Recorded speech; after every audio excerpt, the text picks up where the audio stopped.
ان تجربات مشاہدات کو ہم تاریخی عمل میں ڈھال کے استقراء کے اصول پر نسلوں کو منتقل کر دیتے ہیں، عالمی شہادتیں اسٹیبلش تاریخیں بن جاتی ہیں، یا پھر موجود علم کی بنیاد پہ انفرنس کا عمل ہوگا۔ متعین تجربات، متعین مشاہدات، متعین انفرنس اور استنباط کے طریقے ہیں جن سے ہم علم حاصل کرتے ہیں۔ حواس میں اللہ تعالیٰ نے کچھ علم دیے ہیں، حواس کے ظاہری حاصلات ہوتے ہیں، باطنی حاصلات ہوتے ہیں، اور عقلی استنباط کے نتائج ہوتے ہیں۔ یہ کل جمع پونجی ہے دنیا میں حقائق کو پرسیو کرنے کی۔ ایک اور ذریعہ علم ہے، مذہبی لوگوں کے تصورات ہوتے ہیں، کہتے ہیں ہم کسی پیغمبر کو مانتے ہیں، وہ وہی دیتا ہے، وہاں سے کچھ علم حاصل ہو جاتا ہے۔ تو اب میں بطور انسان کچھ بھی جانتا ہوں، اگر میں اس کی تنقید نہیں کرتا، اس کو ریویو نہیں کرتا، اس کی بنا استدلال چین آف آرگومنٹ کا کریٹیکل انالیسس نہیں کرتا، تو بس میری زندگی وہاں پر رک گئی۔ تو تنقید کسے کہتے ہیں؟ تنقید کہتے ہیں حقائق کو شعوری طور پہ دریافت کرنا، اور دریافت کے اس عمل میں نقد و نظر سے گزرنا۔ نقد و نظر سے گزرنے کا مطلب کہ جب میں اس پر غور کروں گا کہ میرے والد نے مجھ تک ایک بات پہنچائی، آبا کی تاریخ سے ایک بات منتقل ہوئی، سماج خارج معاشرہ مجھے یہ بات کرتا ہے، تو اس کی بنا استدلال کیا ہے، چین آف آرگومنٹ کیا ہے؟ مشاہدہ ہے، تجربہ ہے، استنباط ہے، وحی ہے، تخیل ہے، کیا ہے؟ جب تک ہم یہ کام نہیں کریں گے، دنیا میں ایک دن بھی ہم کھڑے نہیں ہو سکتے۔ تو یہ جو کچھ آپ کو دنیا کے اندر ترقی نظر آتی ہے، یہ جو کچھ سوشل سائنسز کی ریفارمیشن نظر آتی ہے، یہ جو کچھ خورونوش کھانے پینے کے اندر آپ کو ایک افزونی نظر آتی ہے، یہ سب کچھ بھی، اور یہ جو کچھ ذرائع ابلاغ کے ذریعے دنیا کے اندر آج ایک جگہ سے بیٹھ کے دوسری جگہ مشینوں کے بل پہ اڑ کے جانا ہو، یا خیالات کا ابلاغ اور ترغیب ہو، یہ سب کچھ تنقید کے مرہون منت ہے۔ تو ہمارے ہاں جو سب سے بڑی بدقسمتی ہے وہ یہ کہ تنقید کا لفظ منفی مفہوم میں استعمال ہوتا ہے، پہلی چیز، اور تنقید کا لفظ خارج کے لیے استعمال ہوتا ہے، دوسری چیز۔ تنقید داخل سے شروع ہوتی ہے، اور تنقید مثبت رویے کا نام ہے، منفی رویے کا نام نہیں ہے۔ ہمارے ہاں سوسائٹی کے اندر لوگوں کو بالعموم نہ زندگی سکھائی جاتی ہے، نہ زندگی کے حقائق سکھائے جاتے ہیں، نہ انسانی رویے سکھائے جاتے ہیں، نہ اپنے اظہار کے اسالیب سکھائے جاتے ہیں۔ تو ہمارے ہاں جو کچھ سماجی برائیاں ہمارے ضمیر میں موجود ہوتی ہیں، وہ حسد کی ہو، وہ کینے کی ہو، وہ بغض کی ہو، وہ معاصرانہ چشمک کی ہو، وہ رائولری کی ہو، اس کا جب ہم اظہار کرنا چاہتے ہیں تو اس کو ہم تنقید کا نام دیتے ہیں۔ ہم کہتے ہیں کہ فلاں آدمی وہاں بیٹھا ہوا تھا، میں گفتگو کر رہا تھا اور اس نے تیوری چڑھائی ہوئی تھی، تو گویا ہم نے اس پہ تنقید کی۔ یہ تنقید نہیں ہے، یہ تنقیص ہے، یہ نقص نکالنا ہے۔ تنقید یہ ہے کہ میں اس کے حقائق کی بنا استدلال کو علم کی بنیاد پہ چیلنج کروں گا، اس امکان کے ساتھ کہ جو کچھ میں بیان کر رہا ہوں دوسرے شخص کو بھی انہی ٹولز کی بنیاد پر میرے افکار کی تنقید کا حاصل ہے۔ تو تنقید انسانی زندگی کے اندر آگے بڑھنے کا واحد رستہ ہے، وہ دین کے معاملات میں ہو، وہ دنیا کے معاملات میں ہو۔ ہم انسان محدود زاویے سے چیزوں کو دیکھتے ہیں، یہ ہماری مجبوری ہے۔ ہم قلت علم کا بھی شکار ہو جاتے ہیں، قلت تدبر کا بھی شکار ہو جاتے ہیں، ہم اپنے خارج سے بھی متاثر ہوتے ہیں، ہم اپنے داخل سے بھی متاثر ہوتے ہیں، ہم نظریات کے اسیر بھی ہو جاتے ہیں، ہم ہیرو شپ اور آئیڈیلزم میں مبتلا ہو جاتے ہیں۔ تو جو کچھ تصورات دنیا میں اپنائے جاتے ہیں، اگر وہ انسان کے تصورات ہیں، بڑی خوبصورت بات فرمائی تھی امام مالک نے روضہ رسول کے سامنے بیٹھ کے درس حدیث دیتے ہوئے کہ اس قبر کے اندر جو شخص موجود ہے، اس کے علاوہ روئے زمین پر ہر شخص کے نظریات سے اختلاف ہو سکتا ہے، ہر شخص کے نظریات پر تنقید ہو سکتی ہے۔ تو خلاصہ کیا ہے آپ کے سوال کا؟ جواب کا خلاصہ یہ ہے کہ تنقید میری زندگی کی بقا کا نام ہے۔ میں تنقید نہیں کروں گا تو میں اس سماج میں قائم ہی نہیں رہ سکتا۔ میں قائم نہیں رہ سکتا تو میرا علم بھی قائم نہیں رہ سکتا۔ علم کی افزونی، حقائق کی معرفت، خیالات کی درستگی، معلومات کی شیئرنگ، کریٹیکل انالیسز، ریویو، ری لرن، ری تھنک، ری کنسٹرکشن، اس کا نام ہے تنقید۔ یہ جس سوسائٹی میں ختم ہو جائے، وہ سوسائٹی پھر وہاں پر وہی عالم ہوتا ہے جو قحط الرجال میں ہو جاتا ہے۔ مرگ انبوہ لوگ نہیں ہوتے، پتلے بنے ہوئے ہوتے ہیں۔ وہ خیالات، بڑی خوبصورت بات کہی تھی مفتی شفیع علیہ رحمہ نے، ہمارے عہد کے بہت بڑے عالم ہیں مفتی تقی عثمانی، ان کے والد گرامی قدر، بڑی خوبصورت ایک بات انہوں نے اپنی کتاب میں لکھی۔ انہوں نے کہا کسی سوسائٹی میں آپ رہتے ہوں اور وہاں پر آپ کو تنقید کرنے والے لوگ نہ ملیں، ایک دوسرے کے نقطہ نظر سے اختلاف کرنے والے لوگ نہ ملیں، تو اس کا مطلب یہ ہے کہ وہ سوسائٹی انسانوں کی نہیں منافقوں کی سوسائٹی ہے. ہو نہیں سکتا، اس لیے کہ جہاں پر عقل ہوگی وہاں وہ کام کرے گی، جہاں وہ کام کرے گی وہاں رستے نکلیں گے، جہاں رستے نکلیں گے وہاں اختلاف ہوگا، اور یہ اختلاف ہے کہ پھر جس کے نتیجے کے طور پہ ہمارے ہاتھ میں علم کی بھی ترقی آتی ہے اور عمل کی بھی ترقی آتی ہے. حسن بھائی، آپ کے جواب میں یہ مضمر نہیں ہے کہ جب ہم اپنے اوپر تنقید کرتے ہیں، جیسے آپ نے کہا کہ تنقید کا عمل اندر سے شروع ہوتا ہے، تو اس میں یہ بات مضمر نہیں ہے کہ کیا ہو سکتا ہے کہ جب تک جو میں نے سیکھا، جو اپنے آبا سے سیکھا، جو میرا مشاہدہ ہے، وہ غلط ہو سکتا ہے؟ تو ہم ایک نیگیٹو بنیاد پہ ہی وہ عمارت کھڑی نہیں کر رہے کہ میں غلط بھی ہو سکتا ہوں یا میں غلط ہوں. نہیں، میں غلط بھی ہو سکتا ہوں، میں ٹھیک بھی ہو سکتا ہوں، میری بات آدھی غلط ہو سکتی ہے، آدھی ٹھیک ہو سکتی ہے.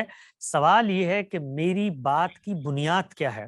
میں مثبت زاویہ نظر سے اس کو انالائز کرنے جا رہا ہوں، نہ میں یہ مان رہا ہوں کہ میری تاریخ غلط، میرے والدین غلط، میرے افکار غلط، میرے خیالات غلط، میں آج ہی نئی دنیا پیدا کروں گا. نہیں، یہ نہیں کر رہا.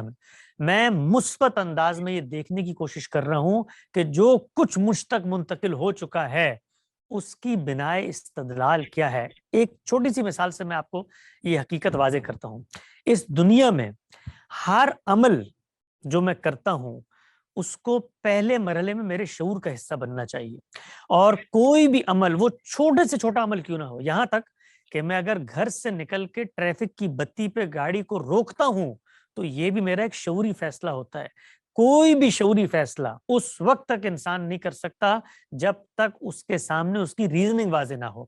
تو مجھے جو کچھ علم ملے گا میں اس کو شعوری طور پہ عمل میں نہیں ڈال سکتا جب تک ریزننگ معلوم نہ ہو، وجہ معلوم نہ ہو، سبب معلوم نہ ہو، علت معلوم نہ ہو، مقصد معلوم نہ ہو. تو وہ میرا ریچول تو بن سکتا ہے، پریکٹس تو بن سکتی ہے، شعوری عمل نہیں بن سکتا. تو مجھے جو کچھ ملے گا پیچھے سے یا آگے سے یا دائیں بائیں سے، جو کچھ ملے گا میں ایک کام کروں گا، ریزننگ جانوں گا اس کی.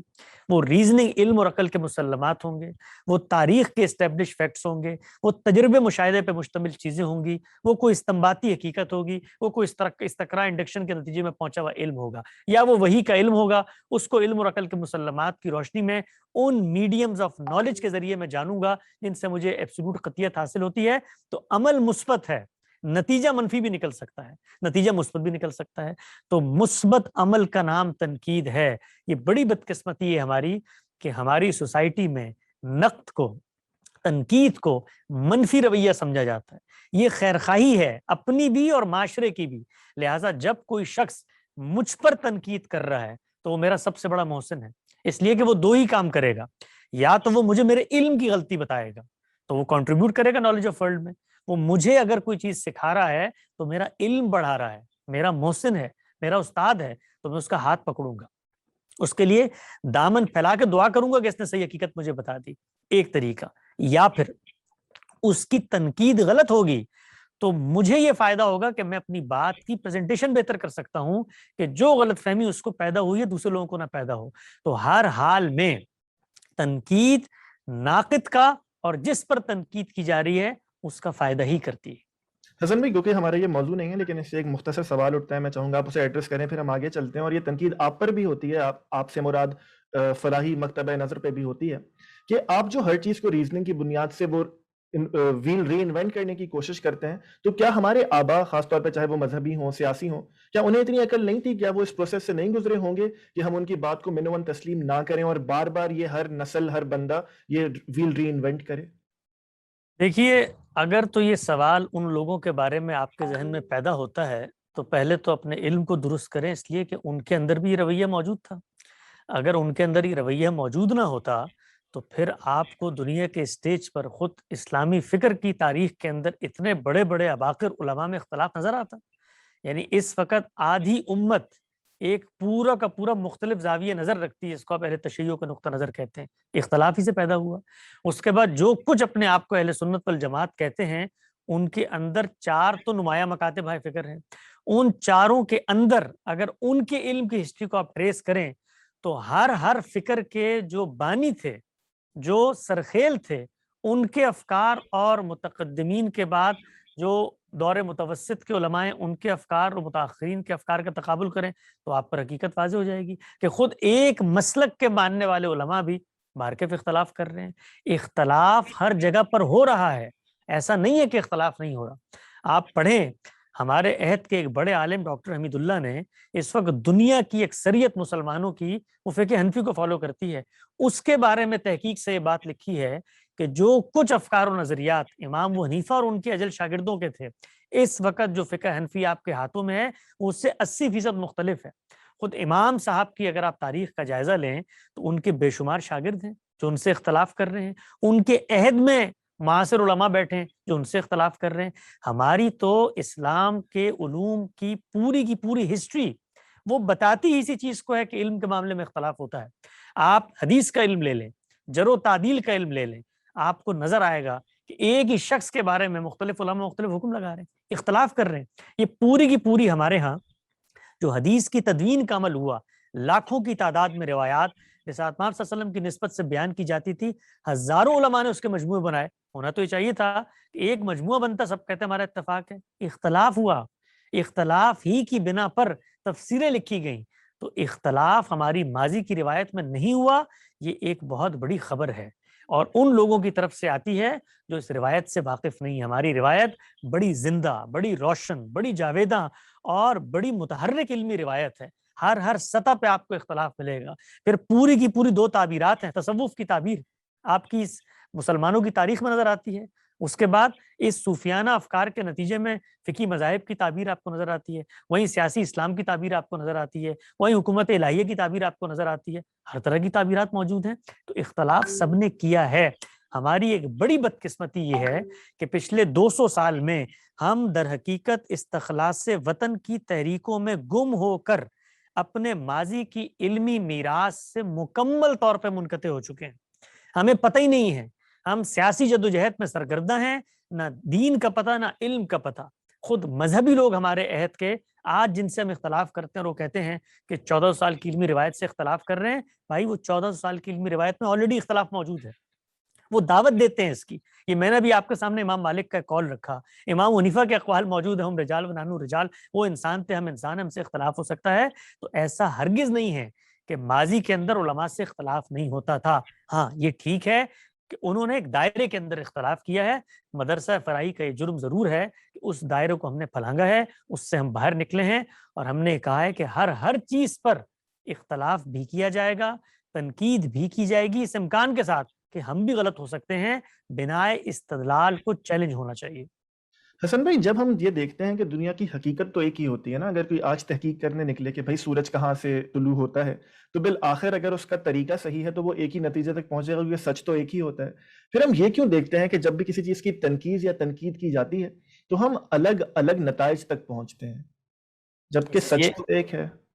اس لیے کہ سچ ایک ہے، سچ تک پہنچنا انسانوں نے ہے۔ انسان اگر کسی ٹیکسٹ کی حقیقت تک پہنچنا چاہتا ہے تو اس کے چند مراحل ہیں۔ مثلا میرے سامنے آپ نے ایک عبارت رکھ دی ہے تو میں سب سے پہلے لفظ کا معنی دیکھوں گا، جملے کی ساخت دیکھوں گا، اسلوب بیان دیکھوں گا، فیصلہ کروں گا حقیقت زیر بحث ہے، مجاز زیر بحث ہے، تمثیل کا اسلوب ہے، تشبیہ کا اسلوب ہے، سیاق کلام کیا ہے، کانٹیکسٹ کیا ہے، بات شروع کہاں سے ہوئی تھی، ختم کہاں سے ہوئی تھی۔ یہ سارے وہ کام ہیں جو انسان نے کرنے ہیں۔ تو انسان جب کوئی کام کرتا ہے تو اس کے ہاں کچھ مسائل ہیں، کچھ امراض ہیں جن کا وہ شکار ہو جاتا ہے۔ بسا اوقات وہ خارج سے ایک بات ذہن میں رکھ کے کلام کی طرف آتا ہے تو اس سے مسائل پیدا ہو جاتے ہیں۔ وہ کلام سے وہ معنی اخذ کرنا چاہ رہا ہوتا ہے جو اس کے تخیل کی کارپردازی ہوتی ہے۔ اسی طریقے سے جملہ موجود ہے، ٹیکسٹ موجود ہے، ٹولز پر گرفت نہیں ہے، پتہ ہی نہیں ہے کہ لفظ اپنے صلات کے ساتھ کیسے استعمال ہوتا ہے، جملے کی کمپوزیشن میں کیا لفظ کیا معنی دیتا ہے۔ تو یہ نہیں ہوگا تو مختلف معنی نکل آئیں گے۔ بڑی خوبصورت بات ہے امام حمید الدین فراہی نے فرمائی، وہ یہ کہ ایسا نہیں ہوتا کہ کلام میں یہ طاقت نہیں ہے، بلکہ قلت علم اور قلت تدبر، یہ دو چیزیں ہیں جن کی وجہ سے آپ یہ دیکھتے ہیں کہ سچائی ایک ہے لیکن میں اس تک نہیں پہنچ پاتا۔ اور یہ صرف دین کے معاملے میں نہیں ہے، دنیا کے معاملے میں چلے جائیں، لیبارٹریز میں چلے جائیں، سائنس کے میدان میں چلے جائیں، یہ R&Ds اتنے بڑی بڑی ملٹی نیشنل کمپنیوں نے کھولے ہیں، وہاں چلے جائیں، ہر جگہ پہ ٹرائل اور ایرر ہے، یہی کچھ ہو رہا ہے۔ بھائی گریوٹی کا لا تو ایک ہی تھا نا، پھر جہاز کیوں گر جاتے ہیں آج ہمارے یہاں؟ اگر ایک ہی حقیقت ہے، وجہ کیا ہوتی ہے؟ انسان کی کوتاہی، انسان کی کمزوری، انسان کی کمی۔ تو اس کو جب آپ کاؤنٹر کر لیتے ہیں تو حقیقت آپ پر بالکل واضح اور آشکارا ہو جاتی ہے۔